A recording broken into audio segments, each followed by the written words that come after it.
사도 바울이 에베소서를 기록할 때 크게 둘로 나누어 기록을 했습니다. 1장부터 3장까지는 우리는 이렇게 믿는다. 우리의 그 신앙에 대해서 기록을 했고, 또 4장에서 6장까지는 우리는 이렇게 산다. 예수 믿어 구원받은 사람들은 이렇게 산다. 그 생활에 대한 기록을 했습니다.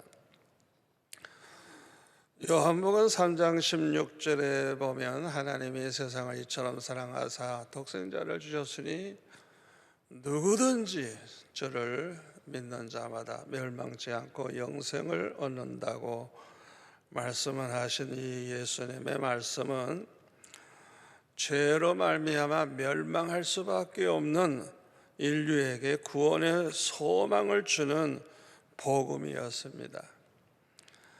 아무리 죄가 많다고 할지라도 예수는 옆에 있던 두 강도처럼 타락한 인간이라고 할지라도 예수를 믿기만 하면 구원을 받는다고 하는 것입니다.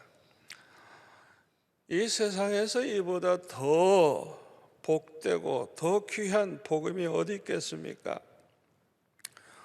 우리가 이것을 똑바로 알려고 하면 진리를 똑바로 알고 진리를 믿어야 돼요. 데살로니가 후서 2장 13절에 보면 진리를 믿음으로 구원을 받는다. 진리를 믿음으로 구원받는다 그랬어요. 진리는 요한복음 17장 17절 말씀대로 하나님 아버지의 말씀이 진리가 되십니다. 또 예수님이 말씀하신 복음이 곧 진리가 돼요. 그래서 갈라디아서 2장 5절에 보면 이는 복음의 진리가 항상 너희 가운데 있게 하려 함이라. 복음의 진리라 그랬어요.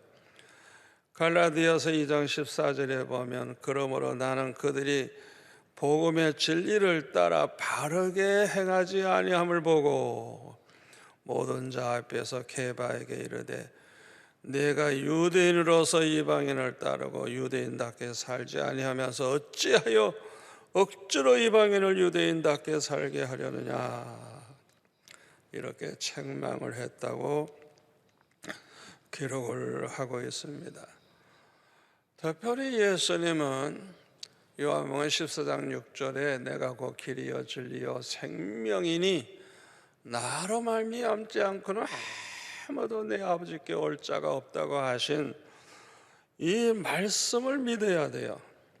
왜냐하면 이것이 진리이기 때문이고 또 예수님이 진리가 되시고 예수님의 말씀이 또한 진리가 되기 때문인 것입니다. 모든 종교나 철학에서도 각각 진리를 말하고 있죠. 이것은 사실 진리라고 말만 했지 사실은 진리가 아닙니다. 이들이 말하는 진리는 거짓된 진리예요. 다시 말하면 철학이나 세상 종교에서 말하는 진리는 생명이 없어요. 생명이 없어요. 또 구원이 없어요. 그 진리로 말미암아 생명을 얻는 것도 아니고 구원을 얻는 것도 아닙니다. 오직 예수님만이, 하나님 말씀만이 참 진리가 되는 것입니다. 왜? 거기에는 생명이 있고 구원이 있기 때문인 것입니다. 그러므로 이 세상의 철학이나 그 종교에서 말하는 그런 진리를 믿는 사람들은 모두가 다 속고 있는 거예요. 데살로니가 후서 2장 9절 이하에 보면 악한 자의 나타남은 사탄의 활동을 따라 모든 능력과 표적과 거짓 기적과 불의의 모든 속임으로 멸망하는 자들에게 있으리니 이는 그들이 진리의 사랑을 받지 아니하여 구원함을 받지 못함이라. 이러므로 하나님이 미혹의 역사를 그들에게 보내사 거짓 것을 믿게 하시면 진리를 믿지 않고 불의를 좋아하는 모든 자들로 하여금 심판을 받게 하려 하심이라. 그래서 이 말씀을 보면 사탄도 큰 능력을 행한다는 거예요. 꼭 하나님의 종들만 하나님의 능력을 행하는 게 아니에요. 사탄도 역시 큰 능력을 행한다는 것입니다. 그러니까 사탄의 종들도 이 능력 행하는 것만 보면 그가 하나님의 종인지 사탄의 종인지 알 수가 없어요. 그리고 이 사탄에게 미혹되는 것은 진리를 믿지 않고 불의를 좋아하는 자들에게 하나님께서 그 미혹받도록 허락을 하신대요. 이게 심판이에요. 그래가지고 결국은 미혹받아가지고 이제 심판을 받게 되는 것이죠. 따라서 이들은 구원을 받지 못하게 되고 예수님으로부터도 버림을 받게 되는 것입니다. 이들은 불법을 행하는 자들이기 때문이라 해서 불법. 요한일서 3장 4절에 보면 불법은 다 죄라 그랬죠. 이 불법을 회개하지를 않고 불법을 행하는 자들이기 때문에 우리 주님께서는 그들을 모른다고 하신 것입니다. 아무리 많은 불법을 행했다고 해도 그것이 이제 불법인 줄 알고 회개하면 구원받을 수 있어요. 그런데 이들은 끝까지 회개하지 아니하는 것입니다. 불법을 회개하려고 하면 자기 자신이 행하고 있는 이 불법이 잘못된 줄 알아야 돼요. 그리고 뉘우치고 돌이켜야 됩니다. 그런데 뉘우침도 없고 돌이키지도 아니하고 오히려 그 불법 행하는 걸 좋아하니까 이런 사람들은 구원을 받지를 못하게 되는 것입니다. 요한복음 1장 12절 13절에 보면 영접하는 자, 곧 그 이름을 믿는 자들에게는 하나님의 자녀가 되는 권세를 주셨으니 이는 혈통으로나 육정으로나 사람의 뜻으로 나지 아니하고 오직 하나님께로부터 난 자들이니라 그랬습니다. 왜 세상 사람들은 예수님을 영접하지도 않고 믿지도 않는데 어떻게 저와 여러분은 예수님을 영접하게 됐죠? 그 이름을 믿게 됐죠? 이거는 혈통으로 된 것도 아니고 육정으로 된 것도 아니고 사람의 뜻으로 난 것도 아니고 오직 하나님께로부터 난 자들이기 때문이라는 것. 마태복음 16장 15절에 보면 예수님이 말씀하시기를 너희는 나를 누구느냐 하냐 하셨을 때 시몬 베드로가 이렇게 대답했죠. 주는 그리스도시요 살아계신 하나님의 아들이시니이다. 대답을 했을 때 바요나 시몬아 내가 복이 있도다. 이를 내게 알게 하니는 혈육이 아니요 하늘에 계신 내 아버지시니라. 이 말씀에서 가장 중요한 것은 바로 그것입니다. 우리가 어떻게 예수님을 영접하고 믿게 되느냐? 이것은 전적으로 하나님께로부터 난 자들이기 때문이라는 것. 어떻게 베드로처럼 주님이 그리스도시여 살아계신 하나님의 아들이신 줄을 알게 됩니까? 이것을 알게 하니는 혈육이 아니고 하늘에 계신 내 아버지시라 그랬어요. 이것이 가장 중요한 말씀입니다. 예수님이 누군지 똑바로 알고 예수님을 영접하고 그 이름을 믿게 되는 것은 전적으로 하나님의 은혜로 되는 것이기 때문에 그렇습니다. 에베소서 1장 4절 말씀대로 이 사람들은 하나님께서 창세전에 택해 주셨기 때문에, 더군다나 마태복음 22장 14절에 보면은 청함을 받은 자는 많으나 택함 받은 자는 적다 그랬죠. 이것만 봐도 우리가 창세전에 택함 받았다고 하는 것은 이건 뭐 하나님의 특별하신 은혜인 거예요. 아브라함을 보세요. 이 믿음의 조상 아브라함의 자손이라고 다 택함 받은 게 아니에요. 이삭은 택함 받았지만은 이스마엘은 택함을 받지 못했어요. 또 이삭은 야곱과 에사라고 하는 쌍둥이를 낳았지만은 그럼에도 불구하고 야곱은 택한 자요, 에사는 택함을 받지 못한 자예요. 그래서 에돔 족속이 되죠. 또 아브라함을 늘 따라다니던 롯도 어떻게 됩니까?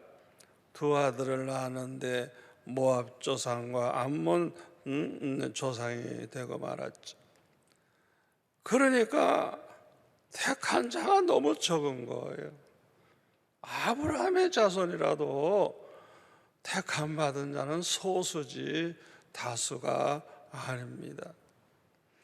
그래서 사도 바울은 에베소서 2장 8절에 보면은 그 은혜를 인하여 믿음으로 말미암아 구원을 받았으니 이것은 너에게서 난 것이 아니요 하나님의 선물이라. 9절에 보면은 행위에서 난 것이 아니니 이는 누구든지 자랑하지 못하게 하려 하심이라 그랬어요.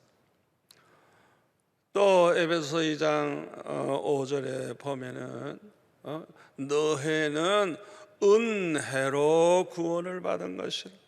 전적으로 은혜로 구원을 받았다고 하는 것입니다. 우리가 예수 믿어서 구원받게 되는 것은 내 공로가 아니에요. 100% 하나님의 은혜예요. 그러므로 누구든지 자랑할 수가 없는 것입니다. 그런데 야고보 사도는 우리가 예수 믿는다고 말은 하지만은 어떤 사람은 구원받는 믿음을 가지고 있고 어떤 사람은 구원받지 못하는 믿음을 가지고 있다 그랬어요. 그것을 어떻게 알 수 있어요? 그의 행함을 보고 알 수 있다 그랬습니다.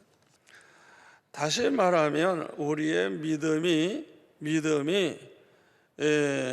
열매로 나타나는데 그 행함을 보면 아하, 이 사람은 구원받은 믿음의 사람이구나. 또 이와 반대로 이 사람은 행함이 없는 구원받지 못한 사람이구나. 열매를 보고 알 수가 있는 것입니다. 그래서 야고보 사도는 뭐라 그랬어요? 행함이 있는 믿음이라야 산 믿음이고 행함이 없는 믿음은 죽은 믿음이라 그랬어요. 야고보서 2장 26절에 보면 영혼 없는 몸이 죽은 것 같이 행함이 없는 믿음은 죽은 것이니라 그랬어요. 이 야고보서 2장에 보면은 아브라함과 기생 라합의 예를 들었죠. 아브라함의 그 믿음을 어떻게 알 수 있어요? 그 아브라함의 믿음의 행위를 보면 알 수 있는 것이죠. 기생 라합이 어떻게 믿음으로 구원받았어요? 기생 라합이 믿음 없이는 절대로 목숨 걸고 그렇게 이스라엘 그 사람을 숨겨줄 수가 없었겠죠. 그러니까 그 행위 자체가 그의 믿음을 보여주는 것입니다. 물론 그 행위가 아주 완전한 100점짜리 믿음은 없어요. 그러나 분명한 것은 누구나 그의 믿음만큼 행하는 것입니다. 그런데 아브라함은 그의 믿음을 하나님께서 아주 만족해 하셨어요. 그래서 아브라함을 하나님의 벗이라 그래서 하나님의 벗. 야고보서 2장 23절 말씀대로 이사야 41장 8절에 보면 그러나 나의 종 이스라엘아, 내가 택한 야곱아, 나의 벗 아브라함의 자손아, 내가 땅 끝에서부터 너를 붙들며 땅 모퉁이에서부터 너를 부르고 내게 이르기를 너는 나의 종이라. 내가 너를 택하고 싫어하여 버리지 아니하였노라 하였노라. 두려워하지 말라, 내가 너와 함께 함이라. 놀라지 말라, 나는 네 하나님이 됨이라. 내가 너를 굳세게 하리라. 참으로 너를 도와주리라. 참으로 나의 의로운 오른손으로 너를 붙들리라. 보라, 내게 노하던 자들이 수치와 욕을 당할 것이요 너와 다투는 자들이 아무것도 아닌 것 같이 될 것이며 멸망할 것이라. 네가 찾아도 너와 싸우던 자들을 만나지 못할 것이요 너를 치는 자들은 아무것도 아닌 것 같고 허무한 것 같이 되리니 이는 나 여호와 너의 하나님이 내 오른손을 붙들고 내게 이르기를 두려워하지 말라, 내가 너를 도우리라 할 것임이니라. 하나님께서는 이렇게 말씀을 하셨습니다.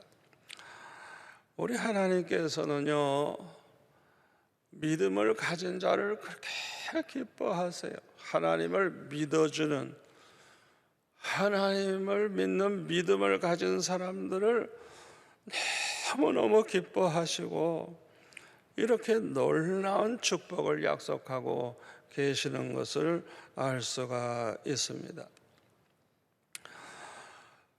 여기에서 또 하나 깨닫게 되는 것은 우리가 믿음을 갖지 아니할 때, 하나님을 믿어주지 못할 때 하나님이 얼마나 마음이 아파하시느냐 하는 걸 여기서도 또 우리가 알 수가 있습니다. 우리가 사람들로부터 시민임을 얻지 못하고 사람들이 우리를 믿지 못할 사람이라고 말한다면 얼마나 우리 마음이 아프겠어요. 얼마나 실망합니까? 그런데 어떤 일이 벌어져도 우리를 믿어주는 사람이 있다고 하면 얼마나 감사해요. 얼마나 기뻐요. 정말 그는 나를 사랑하는 사람이구나 하는 것을 알 수가 있죠. 우리가 참 믿는다고 하지만은 우리의 믿음이 얼마나 부족합니까?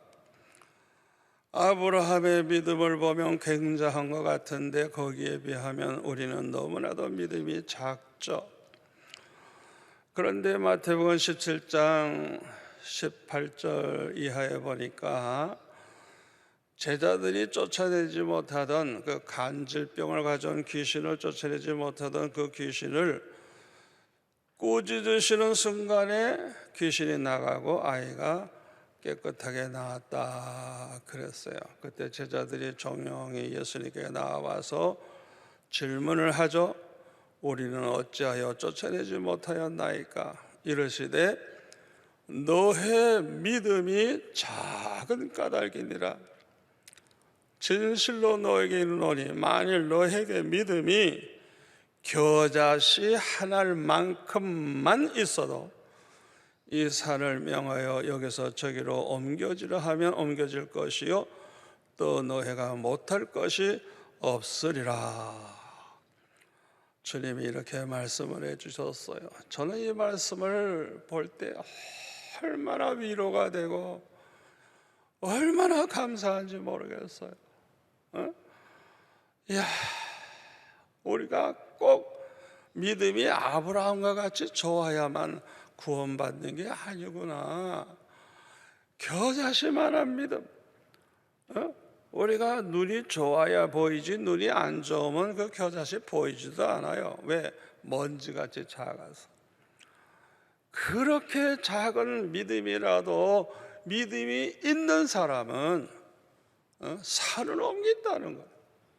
못할 것이 없다는 거예요. 그러니까 이 겨자씨만한 믿음만 있어도 믿음을 가진 자는 구원을 받는다는 걸 우리가 여기서 알게 될 때 얼마나 이것이 위로가 되고 얼마나 감사한지 모르겠습니다. 예수님 십자가 지셨을 때 그 옆에 있는 그 강도의 믿음이 어느 정도였다고 여러분 생각하십니까? 평생 못된 짓만 했어요. 사람 죽이고 빼앗고 강간하고 뭐 얼마나 많은 죄를 범했겠어요. 그러나 누가복음 23장 39절 이하에 보면은 이 두 강도 중에 하나가 달라졌어요. 예수님을 비방하고 조롱하던 다른 강도를 책망을 합니다. 네가 그리스도가 아니냐, 너와 우리를 구원하라, 이런 못된 소리 했을 때 40절에 보면 그 사람을 꾸짖었다 그랬어요. 꾸짖어서 하는 말이, 네가 동일한 정죄를 받고서도 하나님을 두려워하지 아니하느냐? 우리는 우리가 행한 일에 상당한 보응을 받는 것이니 이에 당면하거니와. 이거는 자신의 죄를 알고 회개한 사람, 이런 사람이 아니면 이런 말을 할 수가 없어요. 또 하나님을 두려워하는 마음, 자기는 이 죄로 말미암아 심판받을 수밖에 없고 죄로 말미암아 죽어 마땅하다는 이런 믿음, 그에게 이런 믿음이 있었어요. 그래서 자기는 이렇게 십자가에 못 박혀 죽는 게 아주 당연하다는 거예요. 당연하다는 거예요. 우리의 행한 것을 보면 행한 것에 상당한 보응을 받는 것이니까 당연하다는 거예요. 그러나 이 사람이 행한 것은, 예수님이 행한 것은 옳지 않은 것이 없느니라. 예수님이 하나님의 아들이시고 예수님이 죄가 없으시다는 걸 어떻게 알았는지 이런 고백을 하고 있어요. 또 42절에 보면 예수여 당신의 나라에 임하실 때 나를 기억하소서. 아니, 이 강도가 어떻게 예수님이 누군지, 또 예수님의 나라, 그리스도의 나라가 임한다는 걸 어떻게 알았을까요? 또 어떻게 그것을 또 그대로 믿게 되었을까요? 이것은 마태복음 16장 17절의 말씀대로 이것을 알게 하는 혈육이 아니고 하늘에 계신 내 아버지, 또 요한복음 1장 13절 말씀대로 이것은 혈통으로나 육적으로나 성령의 사람의 뜻으로 나지 않고 오직 하나님께로부터 난 자이기 때문에 이렇게 알게 되었음을 여기서 우리가 발견하게 됩니다. 저와 여러분이 어떻게 예수님이 누군지를 알고 또 어떻게 그 예수님을 믿게 되었습니까? 이것은 아주 전적으로 이건 하나님의 은혜로 된 거예요. 성령의 은혜로 된 거예요. 이것은 하나님이 주셔서 받은 선물이에요. 내 공로가 아니에요. 우리의 행위가 완전해서 이렇게 구원받은 것이 아니죠. 이와 같이 예수님이 누군지를 똑바로 알게 되는 것, 그리고 믿게 되는 것은 이거는 보통 축복이 아닙니다. 사도 바울이 왜 예수님을 박해하고 예수 믿는 사람들을 죽이는 짓을 했습니까? 예수님을 몰라서 그랬어요. 몰라서. 그러니까 예수님이 누군지 알게 된다는 거, 그 예수님을 똑바로 알고 믿게 된다고 하는 것이 이게 보통 은혜가 아님을 우리가 알 수가 있는 것입니다. 그런데 우리를 믿음으로 구원받아 하나님의 자녀가 되었음을 확실하게 알게 해주는 그 믿음의 열매는 사랑입니다. 사랑. 하나님께 대한 사랑, 주님께 대한 그 사랑. 그 사랑이 있다고 하면 그 사람은 구원받은 믿음의 사람이라는 걸 알 수가 있어요. 또 형제에 대한 사랑이 있는 사람. 하나님을 사랑하는 사람은 하나님을 사랑하기 때문에 하나님의 말씀대로 살게 되고, 하나님을 사랑하는 사람은 하나님을 사랑하기 때문에 하나님 뜻대로 살려고 하게 되고, 또 하나님을 기쁘시게 해드리고 하나님의 영광을 위해서 살게 되고, 또 어떤 고난이 와도 그것을 영광으로 생각하게 되죠. 그것이 그의 열매, 그 열매를 믿음이 있다는 그 열매 확실하게 보여주는 열매, 사랑으로 나타나는, 사랑으로, 또 형제에 대한 사랑으로 나타나죠. 그래서 요한 1서 4장 20절에 보면 우리가 하나님을 사랑하노라 하고 형제를 미워하면 이는 거짓말하고 있는 거예요. 거짓말. 왜? 눈이 안 보이는 하나님을 사랑하지 않는 사람이 형제를 사랑할 수 없다는 거예요. 그러니까 우리의 그 믿음을 확실하게 보여주는 열매는, 곧 믿음의 열매는 사랑인 것입니다. 요한복음 14장 21절에 보면 나의 계명을 지키는 자라야 나를 사랑하는 자니 나를 사랑하는 자는 내 아버지께 사랑을 받을 것이요 나도 그를 사랑하여 그에게 나를 나타내리라. 주님을 정말 사랑한다는 걸 뭘로 알 수 있느냐? 주님의 계명을 지키는 것을 볼 때 알 수 있다는 것이죠. 또 23절에 보니까 예수께서 대답하여 이르시되 사람이 나를 사랑하면 내 말을 지키리니 네 아버지께서 그를 사랑하실 것이요 우리가 그에게 가서 거처를 그와 함께 하리라. 우리가 구원받은 믿음을 가지고 있다는 그것을 보여주는 열매가 뭐냐? 사랑이에요. 사랑.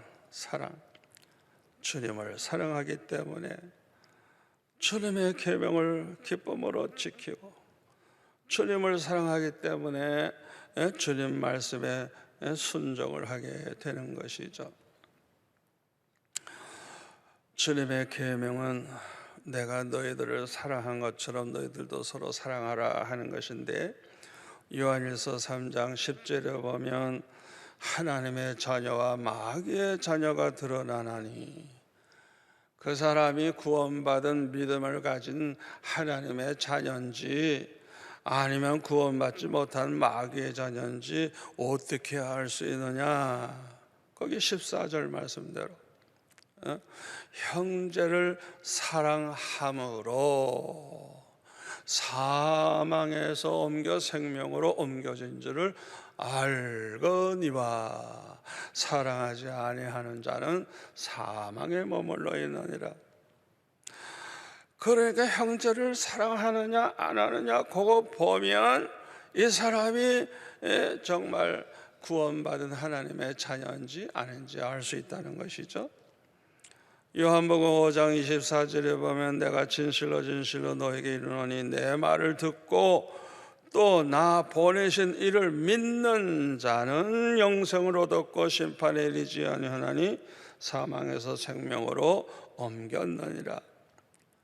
믿는 자는 영생을 얻었고 심판에 이르지 아니하고 사망에서 생명으로 옮겼다.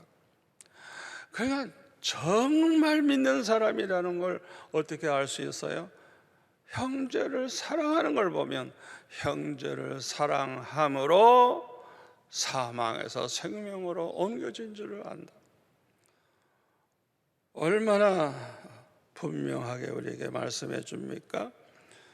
그러니까 우리가 예수를 믿는다고 말을 하면서도 형제를 미워한다면 이 사람은 살인자라요. 살인자.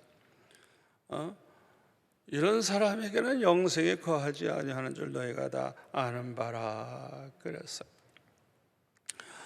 그래서 저와 여러분이 정말 구원받은 믿음을 가지고 있다고 하는 것을 증거해주는, 확신을 가지게 해주는 열매는 사랑이에요. 사랑. 하나님께 대한 사랑과 형제에 대한 사랑인 것입니다. 마태복음 25장 14절 이하에 보면 달란트 비유가 나오죠. 거기에 보면은 5달란트 받은 사람들은 5달란트 남기고 2달란트 받은 사람은 2달란트 남기고 1달란트 받은 사람은 땅속에 그냥 묻어뒀다가 그냥 가지고 왔을 뿐입니다. 여기 남겼다고 하는 거, 이것은 하늘의 보물을 쌓은 것을 가리키는 거예요. 하나님을 기쁘시게 하는 일에 사용하고 하나님이 기뻐하시는 일에 사용하는 거예요. 하나님을 사랑하기 때문에 하나님을 기쁘시게 하는 일을 하기 위해서 다 사용을 하는 거예요. 또 하나님이 기뻐하시는 일이 뭐예요? 많은 이웃을 사랑하고 형제를 사랑하고, 그래서 저들에게 사랑을 베푸느라고 행하게 된 모든 것이죠.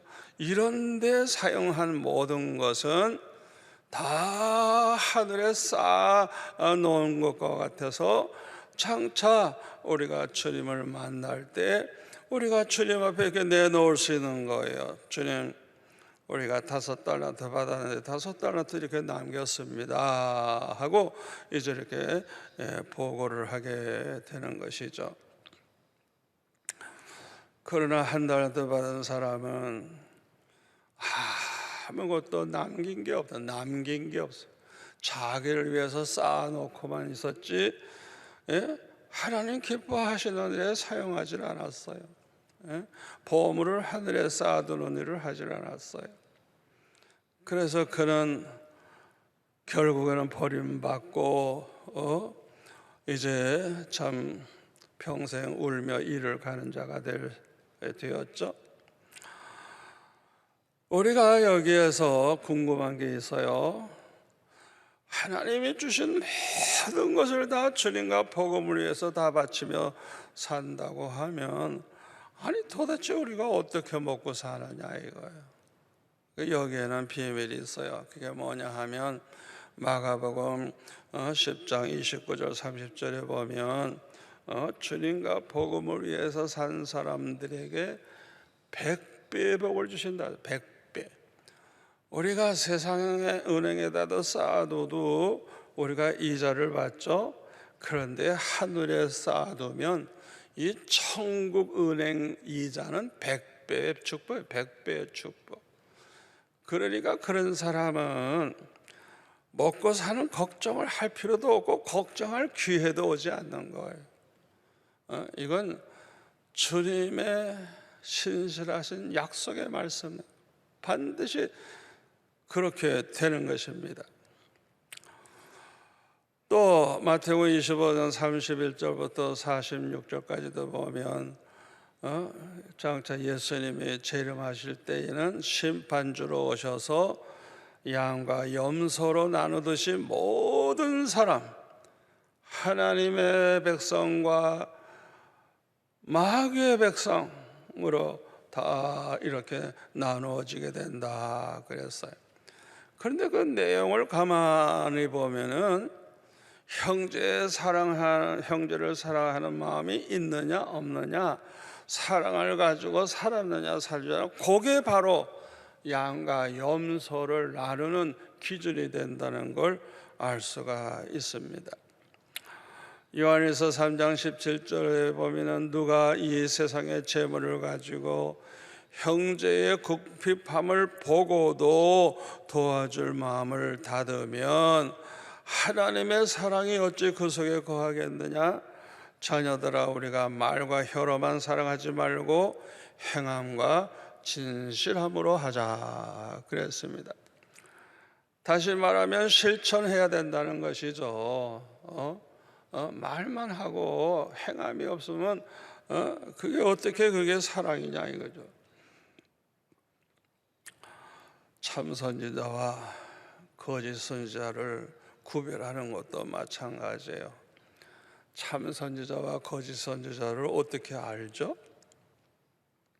마태복음 7장 15절 이하에 보면은 거짓 선지자를 삼가라고. 양의 옷을 입고 너에게 오지만은 속에는 노력하는 일이라고. 다시 말하면 그 열매를 보고 하는 거예요. 열매. 어떤 열매? 어떤 열매? 사랑의 열매. 사랑에 있느냐 없느냐 그 열매를 보고 이게 참 선지자인지 거짓 선지자인지 그걸 보고 알 수가 있는 거예요. 15절 말씀대로 마태복음 7장 15절 말씀대로 거짓 선지자들은 양의 옷을 입었지만은 속에는 노략질하는 일이. 참 목자는 양을 사랑합니다. 그러나 거짓 목자는 이리 같은 짓을 하는 거예요. 사랑이 없어요. 그저 어떻게 해서든지 챙겨 먹으려고 그러고 양들을 속여 먹으려고 그러고 이리가 양들 틈에 와서 잡아먹듯이. 거짓 목자의 특징은 사랑이 없는 거예요. 자기 유익만 챙기는 거예요. 우리가 항상 주님을 사랑하고 형제를 사랑하는 마음을 가지고 사는 것은 너무나도 중요합니다. 마태복음 28장 20절에 보면 주님께서 이렇게 약속하셨죠. 볼지어다 내가 세상 끝날까지 너희와 항상 함께 있으리라. 여러분은 이 예수님의 말씀을 어느 정도 믿습니까? 어느 정도? 글쎄, 함께 계실 때도 있겠지. 또 그렇지도 않을 때도 있겠지. 그렇게 적당히 믿습니까? 우리는 혹시 그렇게 믿음이 부족해서 제멋대로 생각할 수 있지만은 주님은 절대 그런 분이 아니에요. 주님은 말씀하신 약속은 반드시 지키시는 분이에요. 그러니까 우리가 어떤 상황에 처해도 주님이 우리와 항상 함께 계시다는 걸 믿어야 될 줄로 믿습니다. 믿어야 돼요. 무조건 믿어야 돼요. 내 기분 따라, 감정 따라, 환경 따라 그렇게 왔다 갔다 할 게 아니라 주님이 얼마나 신실하시고 주님의 말씀이 신실함을 믿는다면 무조건 그들을 믿어야 되는 거예요. 요한계시록 17장 14절에 보면은 어린 양 예수님은 만주의 주가 되시고 만왕의 왕이 되시기 때문에 항상 이기신다 그랬어요. 그런데 또 그와 함께 있는 자들도 이긴다 그랬어요. 함께 있는 자들, 곧 부르심을 받고 택하심을 받은 진실한 자들도 이기리로다. 우리는 이 말씀이 신실하신 주님의 말씀이고 이 말씀 자체가 그만큼 신실한 말씀인 것입니다. 그러므로 우리도 이긴다고 하는 것을 믿고 살아야 돼요. 두려워하거나 우리가 걱정할 필요가 없어요. 주님과 함께 있는 자들은 이깁니다. 어떻게 이겨요? 우리 주님이 만주의 주가 되시고 만왕의 왕이 되시기 때문에 우리도 이기는 거예요. 주님이 이기시기 때문에 주님과 함께 있는 자들도 이기게 되는 거예요.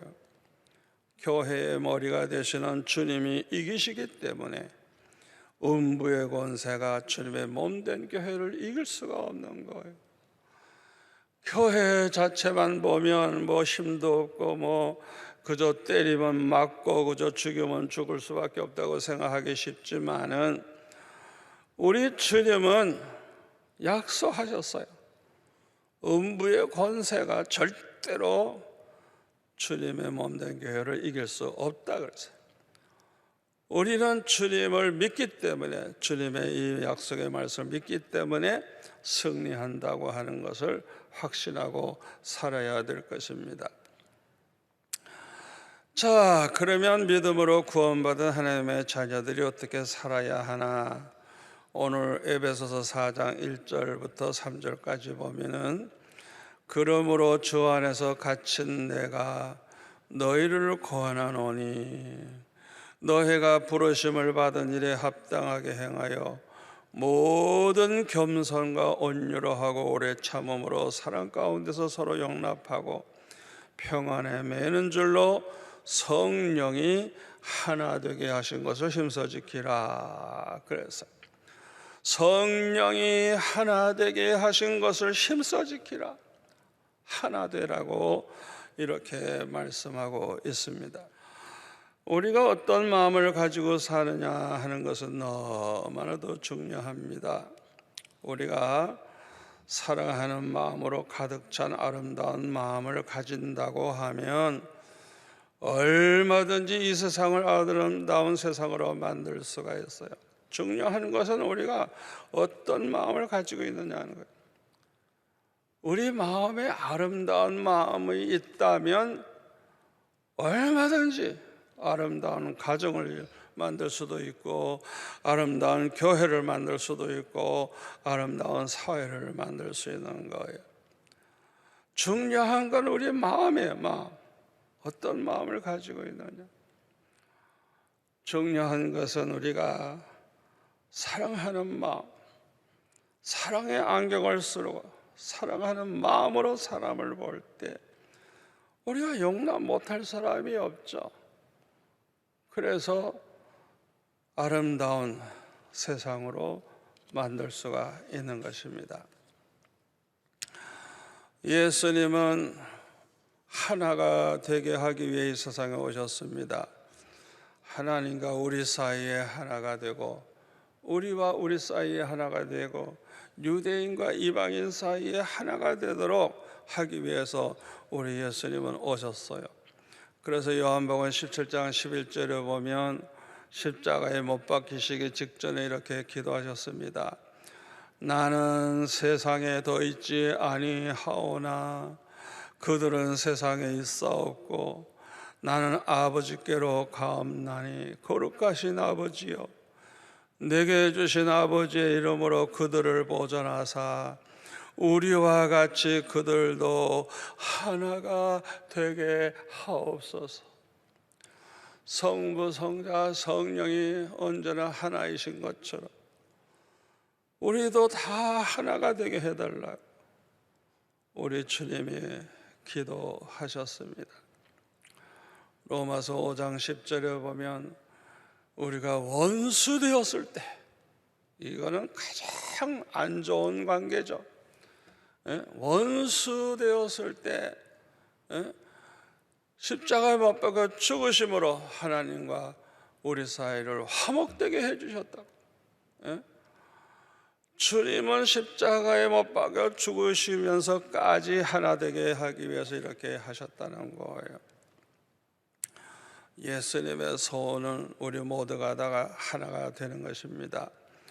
그래서 사도 바울은 감옥 안에서 이렇게 말을 했습니다. 그러므로 주 안에서 갇힌 내가, 감옥 안에서 이제 기록한 것이죠. 너희를 권하노니 너희가 부르심을 받은 일에 합당하게 행하여 모든 겸손과 온유로 하고 오래 참음으로 사랑 가운데서 서로 용납하고 평안에 매는 줄로 성령이 하나 되게 하신 것을 힘써 지키라. 하나가 되도록 힘써라. 그렇게 권면을 한 것입니다. 우리가 하나가 되는 것은 오직 성령으로만 그것이 가능합니다. 왜냐하면 성령 충만할 때 믿음이 충만하고 성령 충만할 때 사랑으로 충만하기 때문에 이 사랑으로 하나가 되는 것입니다. 하나가 되게 하는 것은 오직 사랑으로 이루어지는 거예요. 예? 우리가 사랑하는 마음을 가질 때 하나님과 우리 사이가 하나가 되고, 우리가 사랑하는 마음을 가질 때 우리와 우리 사이가 하나가 되는 거예요. 또 사랑하는 마음을 가질 때 유대인과 이방인 사이에도 하나가 되는 것입니다. 그러므로 저와 여러분은 사도 바울이 이렇게 우리에게 권면한 것처럼 항상 우리 교회가 하나가 되고 우리 가정이 하나가 되고 모두가 하나가 되는 데 힘쓰는 그런 성도가 되시기를 바랍니다.